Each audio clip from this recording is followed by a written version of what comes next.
Hello, this is Richie, and welcome to 354 Podcast, getting up to Thursday morning. So let's start with the podcast with AEW Dark. Then later on, we'll review AEW Dynamite.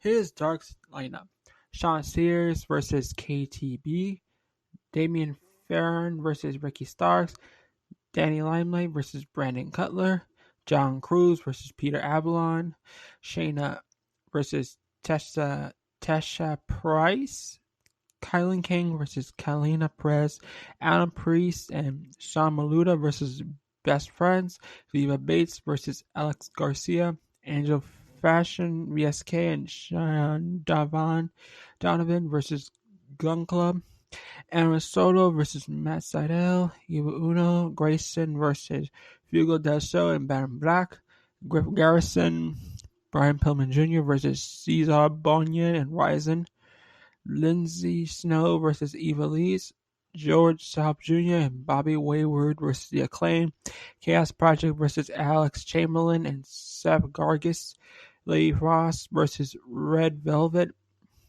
5 and 10 versus Jurassic Express versus Sonny Kiss and Joey Janela. Okay, then let's get to the first match. We start the show with Excalibur team with Taz to call the action. Anthony Ogu and Ricky Starks drop by to join the commentary. Justin Roberts was the ring announcer. Let's start. Sean Spears versus KTB.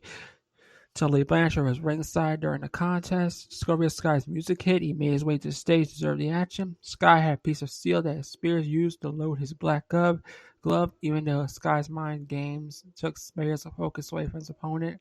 Spears still made quick work of KTB with a sharpshooter. Afterward, Sky took Spears' words last week to heart and showed that he could be mean too.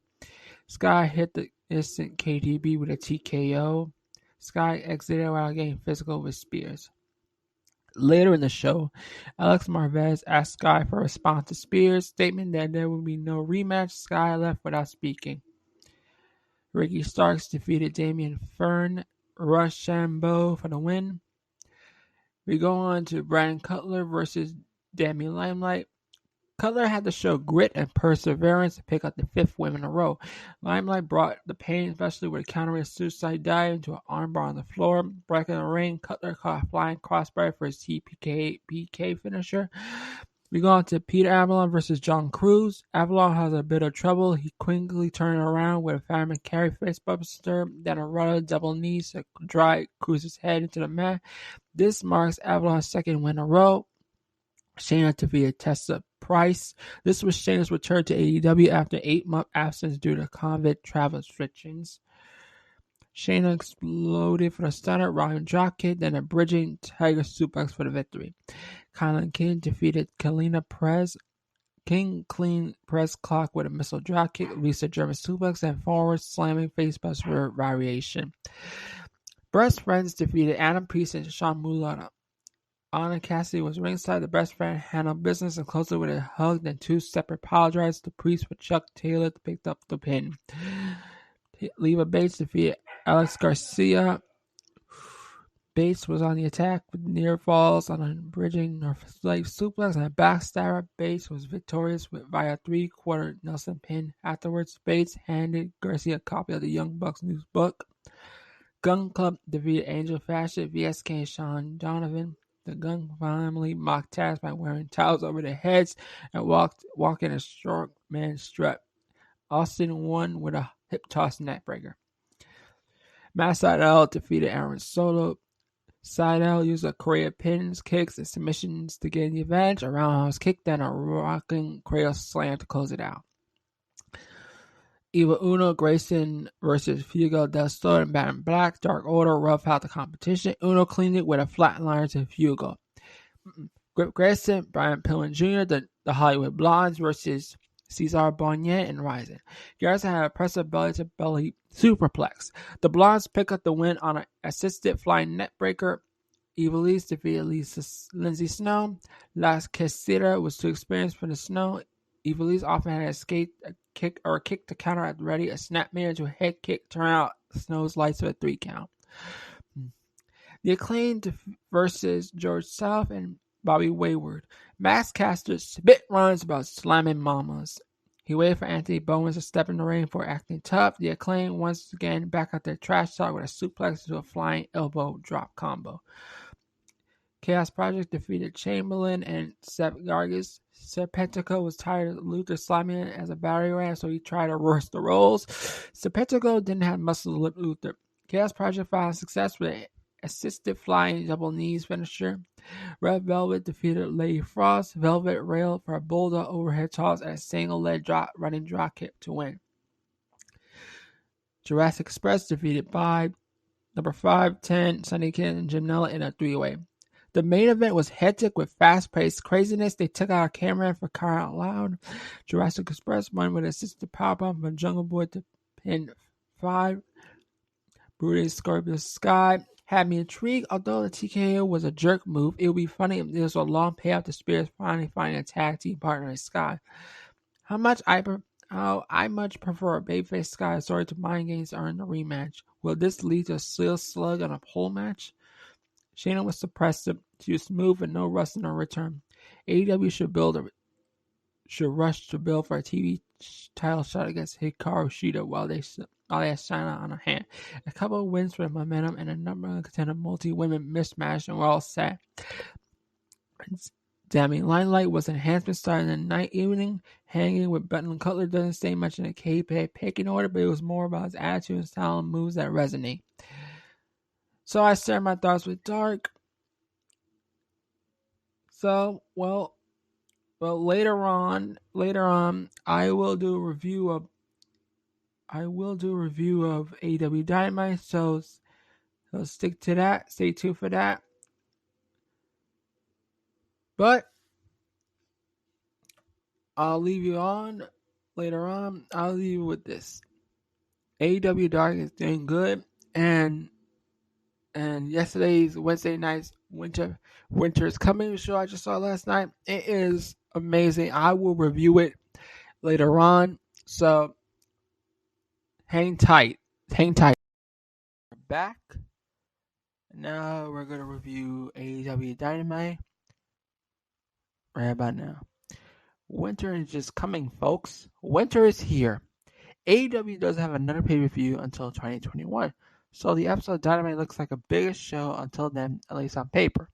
A year in the making, Kenny Omega is facing Jon Moxley for the AEW Championship. Unlike most television title matches, I kind of started to believe it might change hands tonight.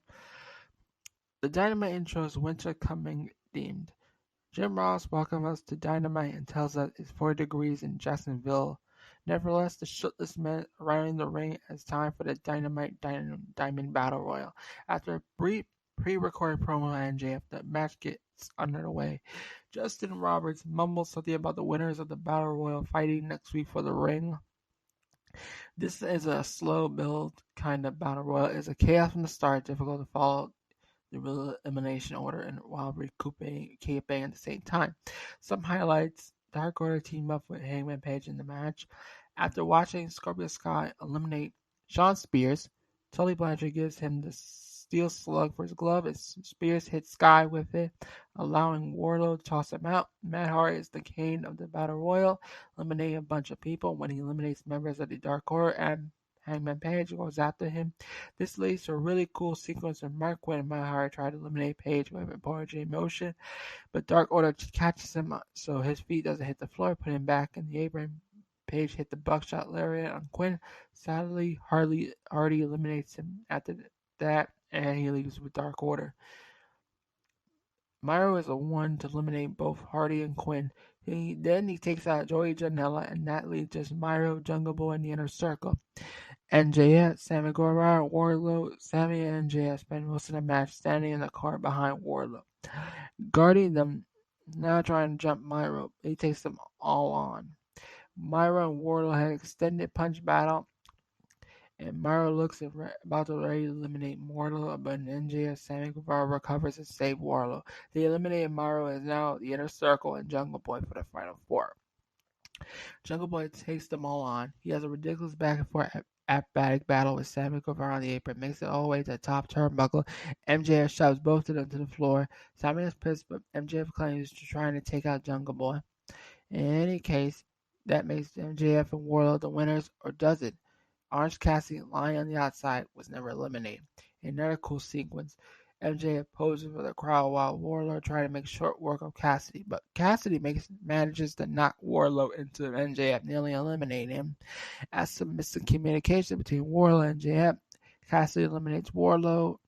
MJF and Orange Cassidy will face off for the Diamond next week, and basically both of them won the Diamond Battle Royal. Alright, so both will face off next week, as I said, to who will get the Dynamite ring for the next year. Onwards, best friends come out to celebrate Orange Cassidy. Myro, Kip Sabian, and Penelope Ford come down the ring to brawl. The officials won't let them there. What an opener. So many storylines in that battle royal. It all went down in 15 minutes. Good stuff. Everyone goes to the backstage to get warm. Frank and Kazarian comes to the ring now as Dynamite takes a break. After that, Jericho comes out as Excalibur shows for Jericho's new clothing line. Painmaker Story AEW. They have a match, but I'm distracted by looking at Jericho's clothing shop. Did you know you can pay for a t-shirt with 4 interest-free payments of $7.49? Well, you can. Do you know that Jericho's the only model on the site who doesn't have his face cropped out of photos? Well, he is. Do you know that he get a Painmaker trade suit? Well, you can.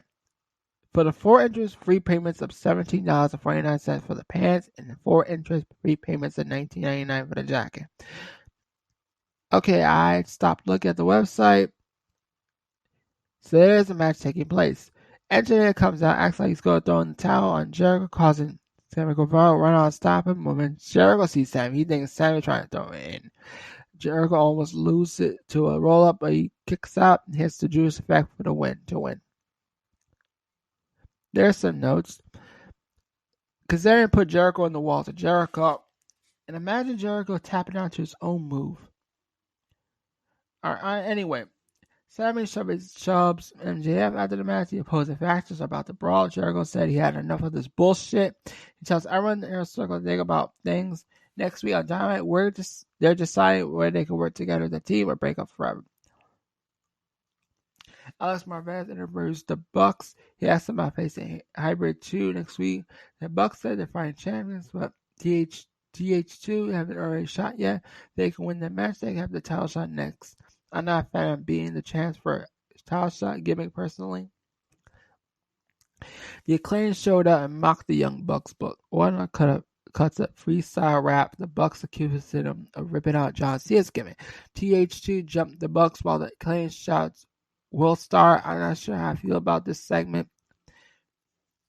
Britt Baker goes to the ring with Rebel. We see a promo from her talking trash about her opponent and about Thunder Rosa. Leah Hirsch comes out. They had a match. Baker looks to be a foot taller than Hirsch. Hirsch is really good. Hirsch is control of the match. But thanks to the first distractions from Rebel, Baker's about to get her mandible claw locked in. No glove this time to get the win. Britt Baker defeated Leah Hirsch by submission. Thunder Rosa comes nowhere and attacks Baker immediately after the bell. Officials try to break up the brawl. Jared Lynn's there. Hirsch gets a little heat back by suplexing Rebel. Good match or post-match angle. A video package for the next match causing him to realize that Ricky Starks looks like the situation from Jersey Shore. Once you see it, you can't unsee it. Darby Allin skateboards to the ring with the TNT Championship. Cody's out next with Arn Anderson. Ricky Starks and Powerhouse Will Hobbs comes out with tag. The match gets started quickly and a commercial break comes in just as fast. Who will win this one? Well, just to a commercial break prior, Darby Allin Rhodes with Anderson and ringside are in a match with Hobbs and Starks with Taz at ringside. Just prior to that, I had a realization of Ricky Starks. Oh, that's mumbling again. Alright. The show comes back on. The match is on. Jen Ross is actually transferred by Will Hobbs. He and Excalibur talk about Will Hobbs' high school football career.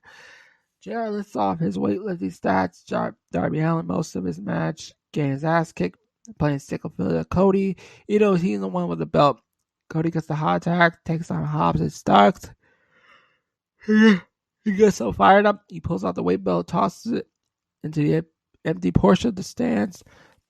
Oops, Cody kicks some more ass, no selling some cheap attempts.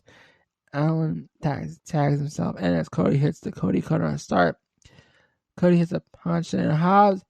Allen hits the coffin drop on Starks for the win. Allen Rose defeated Power Hobbs and Ricky Starks.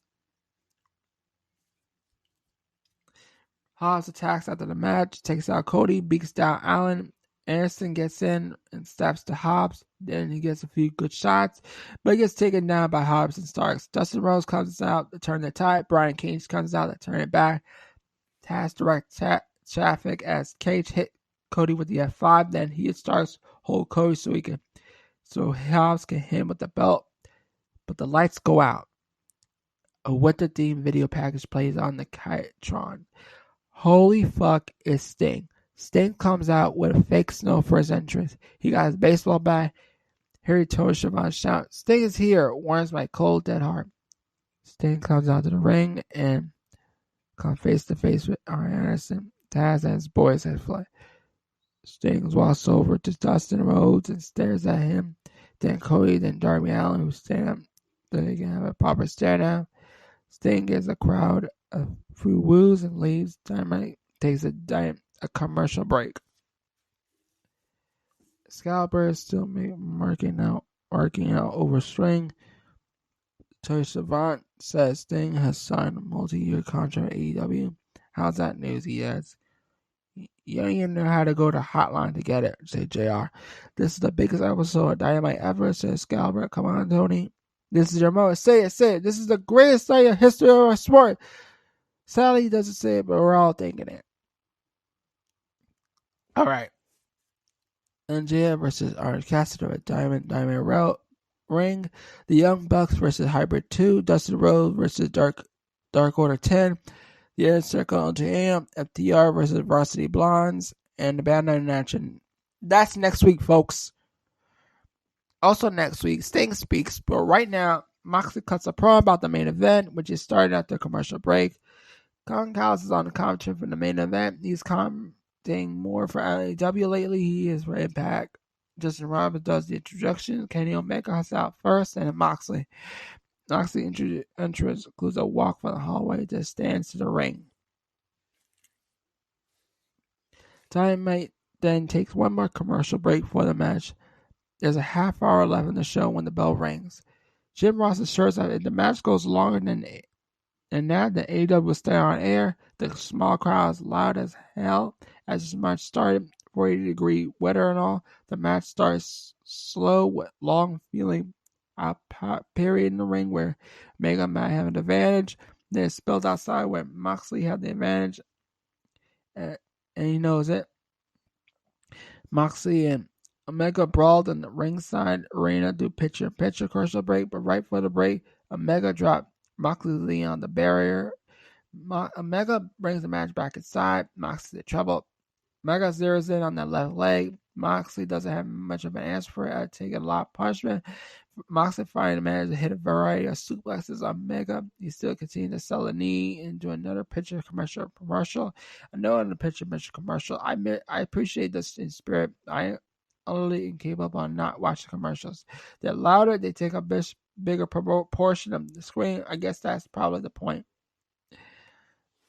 Anyway, after the break, Omega's in control again and hit a taunt con Hodeo on Moxley, but back in the ring, Moxley hit a Paragon shit.